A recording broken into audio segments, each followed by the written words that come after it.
Assalamualaikum warahmatullahi wabarakatuh.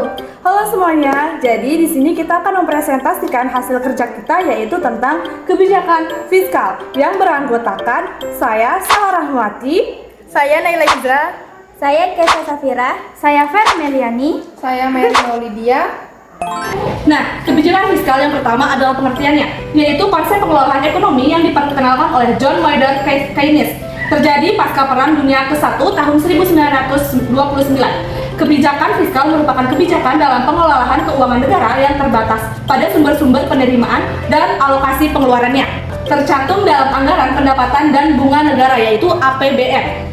Kebijakan fiskal di Indonesia sudah tidak disadarkan lagi dari ICW tahun 1944, melainkan berdasarkan pada analisis perekonomian negara berdasarkan pada Undang-Undang Dasar 1945. Nah, yang kedua ada tujuan dan fungsi kebijakan fiskal.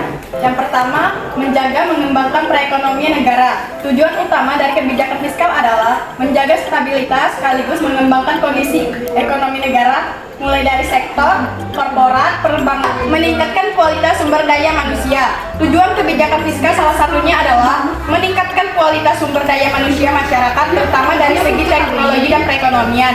Yang keempat, menjaga stabilitas harga barang. Faktor yang mempengaruhi hingga barang dalam pasar mulai dari faktor positif, meningkatnya demand sampai faktor negatif, seperti terjadinya penumbuhan dan monopoli.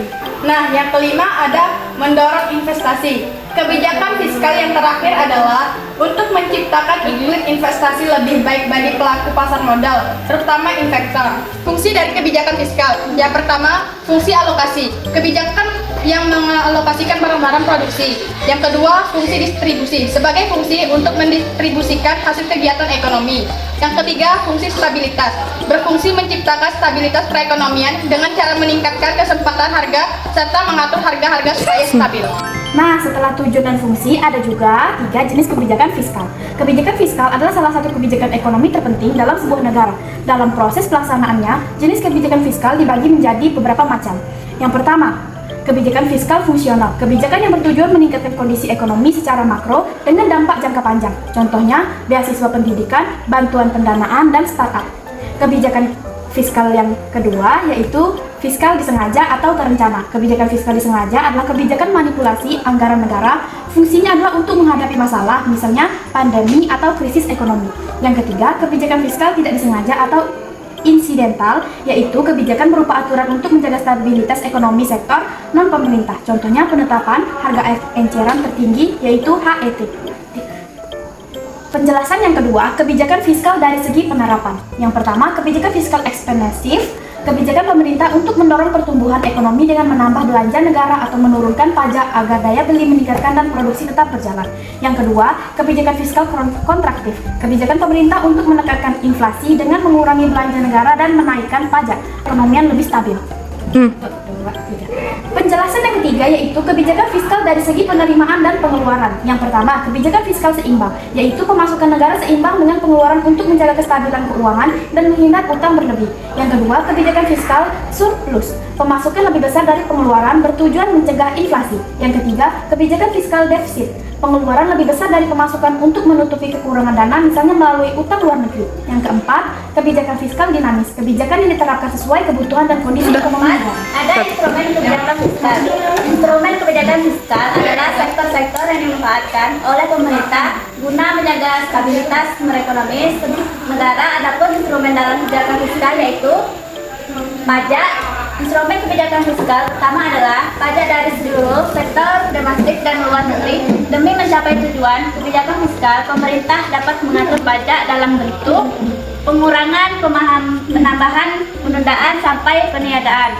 Yang B, pengeluaran belanja. Instrumen kedua adalah pengeluaran belanja negara. Tujuan adalah agar terjadi keseimbangan antara pendapatan dan pengeluaran. Yang C, obligasi publik. Instrumen kebijakan fiskal yang ketiga adalah penerbitan obligasi atau surat utang bagi warga negara. Berbeda dengan utang luar negeri, obligasi publik memiliki pemerintah mengembalikan pinjamannya ke masyarakat. Yang D, alokasi anggaran. Instrumen kebijakan fiskal keempat adalah alokasi anggaran agar tujuan kebijakan fiskal dalam periode tertentu berhasil Pemerintah punya kewenangan memindahkan alokasi anggaran dari suatu sektor ke sektor lainnya. Yang E, pembayaran transfer. Pembayaran transfer adalah pengeluaran pemerintah yang bukan pembelian atau pengeluaran terhadap produk dan jasa, melainkan diambil dari sebagian pendapat nasional tahun lalu. Nah, yang kelima ada kebijakan fiskal di Indonesia, yaitu mengacu pada keputusan pemerintah sebagai berikut. Nah, yang pertama ada amnesti pajak, yaitu tax amnesty, yaitu pembebasan pajak berupa pengurangan atau peniadaan dalam kurun waktu tertentu bagi masyarakat yang mau melaporkan suatu kekayaan atau meningkatkan pendapatan nasional di Indonesia. Nah, yang kedua ada subsidi BBM dan gas, pemerintah mobilitas dan transaksi ekonomi masyarakat. Yang ketiga ada penetapan harga eceran tertinggi atau HET, yaitu penetapan harga jual maksimum untuk barang tertentu, contohnya obat-obatan dan sembako. Yang keenam, pengaruh APBN terhadap kebijakan fiskal. Hanya pembelajaran negara atau pengeluaran dan pajak yang dapat diatur oleh pemerintah melalui kebijakan fiskal. Hal ini dilakukan dengan jalan memperbesar dan memperkecil pengeluaran konsumsi pemerintah atau G, jumlah transfer pemerintah atau TR, dan jumlah pajak atau TX yang diterima pemerintah sehingga dapat mempengaruhi tingkat pendapatan nasional atau Y dan tingkat kesempatan kerja atau N. Yang ketujuh, APBN dan kebijakan fiskal dilaksanakan pemerintah dalam programnya. Adapun dari sisi yang mencatat, yang pertama, pengeluaran pemerintah untuk pembelian barang atau jasa. Yang kedua, pengeluaran pemerintah untuk gaji pegawai. Yang ketiga, pengeluaran pemerintah untuk transfer payment seperti pembayaran subsidi atau bantuan langsung. Dalam sisi yang mencatat penerimaan menunjukkan bahwa sumber dana yang diperoleh berasal dari 4 sumber, yaitu yang pertama, pajak atau berbagai macam sumber pajak. Yang kedua, pinjaman dari bank sentral. Yang ketiga, pinjaman dan masyarakat dalam negeri. Yang keempat, pinjaman dari luar negeri. Perubahan kebijakan fiskal ditunjukkan oleh adanya perubahan jumlah untuk masing pos pendapat dan belanja. Tujuan kebijakan anggaran berimbang cepat. Berimbang ini adalah terjadinya kepastian anggaran dan meninggalkan disiplinan. Adapun kebijakan anggaran disiplin adalah kebijakan pemerintah untuk membuat pengeluaran dari pemasukan negara yang memberi stimulus pada perekonomian. Nah, sekian video presentasi dari kita ya. Kita ucapkan terima kasih. Wassalamualaikum warahmatullahi wabarakatuh. See you guys.